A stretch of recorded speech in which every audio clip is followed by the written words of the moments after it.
Bismillahirrahmanirrahim. Assalamualaikum warahmatullahi wabarakatuh. Alhamdulillahirabbil alamin. Tabarakalladzi nazzalal furqana 'ala 'abdihi liyakuna lil alamin nadhira. Asyhadu an la ilaha illallah wa asyhadu anna Muhammadan 'abduhu wa rasuluh la nabiyya ba'dah. Fa ya rabbi shrah li sadri wa yassir li amri wahlul 'uqdatam min lisani yafqahu qawli. Para pemirsa Salimah TV yang dirahmati oleh Allah Subhanahu wa taala, alhamdulillah puji dan syukur kepada Allah atas setiap rahmat, nikmat dan karunia-Nya. Dan alhamdulillah kita dikaruniakan keberkahan luar biasa dengan hadirnya bulan suci Ramadan. Ramadan senantiasa identik dengan Al-Qur'an. Karena pada bulan Ramadan lah Allah menurunkan kitab yang mulia, kitab yang suci yang menjadi panduan bagi kehidupan kita, yang jadi pengarah bagi kehidupan kita, yaitu Al-Quran yang Allah turunkan di bulan Ramadan. Syahrul Ramadan alladzi unzila fihil Qur'an hudal linnasi wa bayyinatin minal huda wal furqan. Bahwa pada bulan Ramadan Allah turunkan Al-Quran ya, yang menjadi hudan bagi manusia, petunjuk bagi mereka. Para pemirsa yang dirahmati oleh Allah Subhanahu wa taala, tentu akan sangat kurang seperti seseorang yang masak sayur tanpa garam ketika seseorang mengisi Ramadan tanpa Al-Qur'an. Bukan begitu? Karena Ramadan adalah syahrul siyam dan syahrul qiyam dan juga syahrul Qur'an.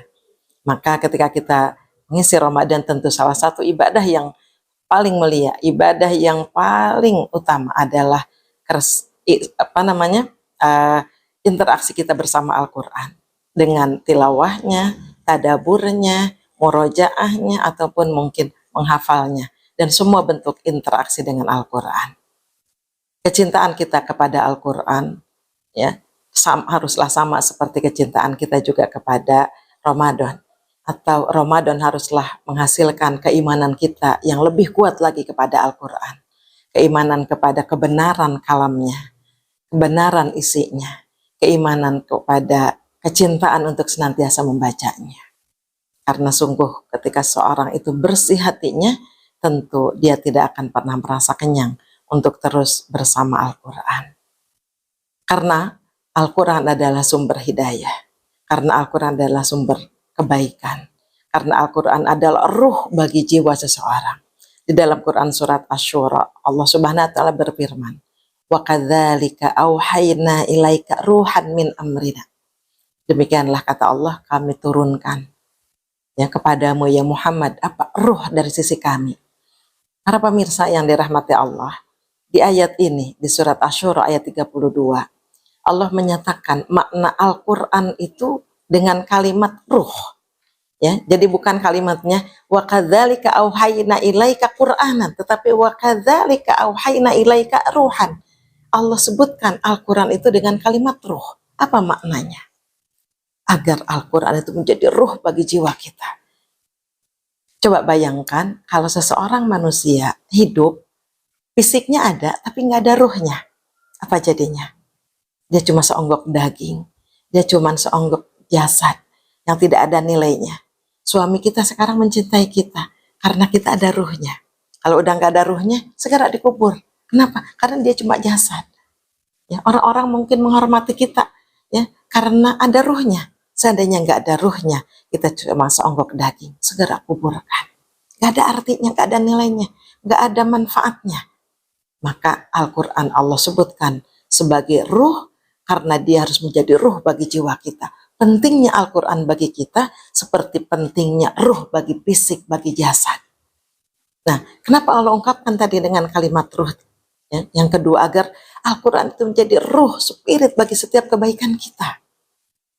Hendaklah dengan ruh Quran kita berbuat kebaikan. Dengan ruh Quran kita menyebarkan manfaat.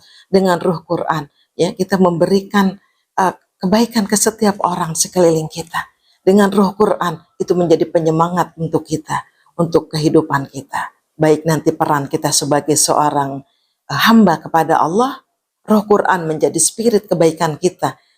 Sebagai peran kita menjadi seorang ibu, dalam peran kita menjadi seorang istri, menjadi peran kita ya dalam di sekeliling kita di masyarakat, mungkin yang menjadi ketua RT RW atau seterusnya, atau peran kita ya sebagai tetangga, peran kita sebagai anak kepada orang tua kita. Maka Al-Quran harus menjadi ruh bagi setiap kebaikan kita, sesuai dengan tema Salimah untuk Ramadan kali ini, menebarkan kebaikan ya untuk keberkahan bangsa. Maka harus Al-Quran ini harus menjadi ruh yang menjadi spirit untuk menebarkan kebaikan kita bagi kemanfaatan dan keberkahan bangsa. Semoga Allah memberi kekuatan kepada kita untuk senantiasa bisa memberikan kebaikan-kebaikan dengan ruh Al-Quran. Karena Al-Quran adalah ar-ruhul jadid, ruh yang baru ya, yang akan menggerakkan setiap orang untuk senantiasa berbuat kebaikan untuk kehidupan akhiratnya. Demikian pemirsa, semoga ada kebaikan yang bisa kita ambil. Assalamualaikum warahmatullahi wabarakatuh.